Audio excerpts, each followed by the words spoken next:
Қандай екен суши? Сонун.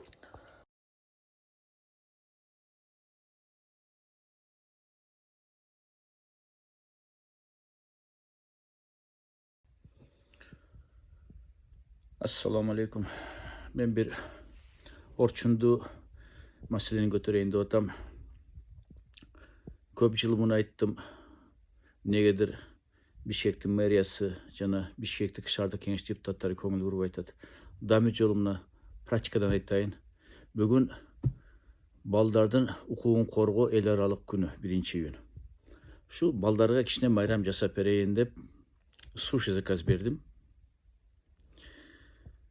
Заказ бергенде переулок Островского деп заказ бердим.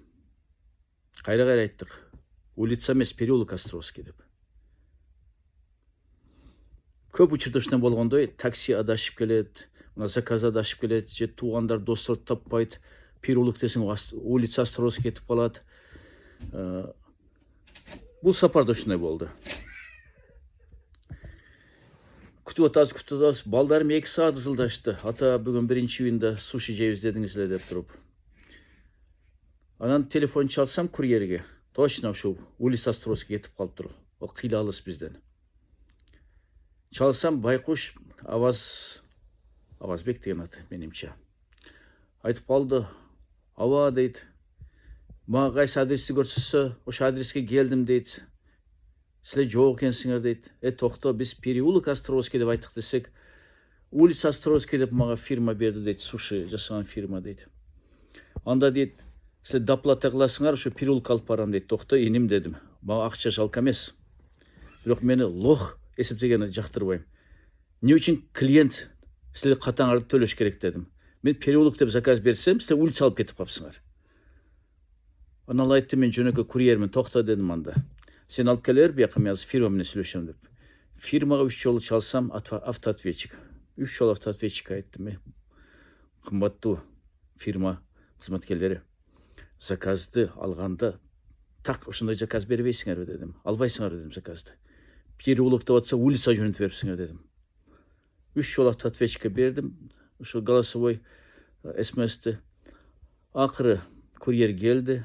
Доплата керек эмес дейт. Менимче фирма менен курьер сүйлөштү окшойт. Катуу ачуум келдилер. Бирок күнөө кайрылама издеп көрсөк, курьерде эмес, фирмада эмес. Анткени фирма билбейт да, что переулок бар, улица Островский бар, переулок Островский бар, дан 3-чү тупик Островский бар экен. Бишкектин мэри, Бишкек шаардык кеңеш депутаттары, кичине иреттебейсиңер көчөлөрдү. Бул канча орустардын атында көчөлөр турат Бишкекте. Кимиси Кыргызстанга бир пайда алып келди, кимиси тиешеси бар Кыргызстанга. 3 Островский бар экен. Кайсынысы кызмат кылды Кыргызстанга? Кимисинин бизге пайдасы тийди? Мейли. Мына 91-жылы Фрунзе шаарды Бишкекке алмаштырдык. Сонун иш болду. Ошондо орустар согуш жарыялаган жокко. Анткени себеп орустар өздөрү бүт эски коммунистикаттарды алып салган. Ошо эле 24-25 жылдары Ленинград, Санкт-Петербург болуп калды. Екатеринбург Свердловскдун ордуна болуп калды. Мурда Свердловский.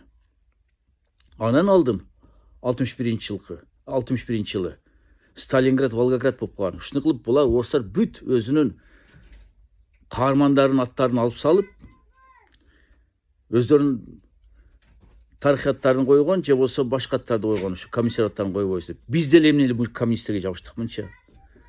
Дагы бир жолу айтайын, ала вообще Кыргызстанга тиешеси жок. Бишкекте 4 район бар.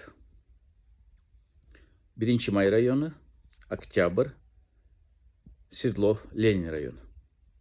Бири да Кыргызстандын же Кыргыздын аты эмес. Орусар эч айлы алмаштырып салган. Биздикилер эле ушу Москвага карап турат. Бир депутат сүйлөп койсо, Путинге айтам десе, чочуп кетип кой. Эски ат боюнча кала берсин дейт. Туугандар канча сунуш болду. Şu töt rayonunda hiç boz Çыңыз Айтматовдун атын берип, Курманжан Датханын атын берип, Исхак Разактын атын берип, керек болса Манас районunda да bir түзіп тұрып алмаштырбайлы. Уялбайсыңар, орыстар келіп намысқа дейді. О, біз Россияда жүргенде бұл отасы. Бүт райондардың аты, көшелердің аты, бүт бары біздің орыстардың аты екен деп тұрып. İçin намысы, ұлттық намыс болуш керек та. Мен өзім орыс мектеп түргенмін, орысша тарбияланғанмын. Бирок айтам, мен бары кыргызчаланыш керек, кыргызча болуш керек. Эгерде мына 4 районга азыр тийише албасаңар, эч болсо көчөлөрдүн аттарын кыргызча кылып койгулачы. Мына силерге бүгүн мисал келтирдим. Островский 3 көчө коюлуптур. Көчө, Чолок көчө, тупик. Не керек бар анын?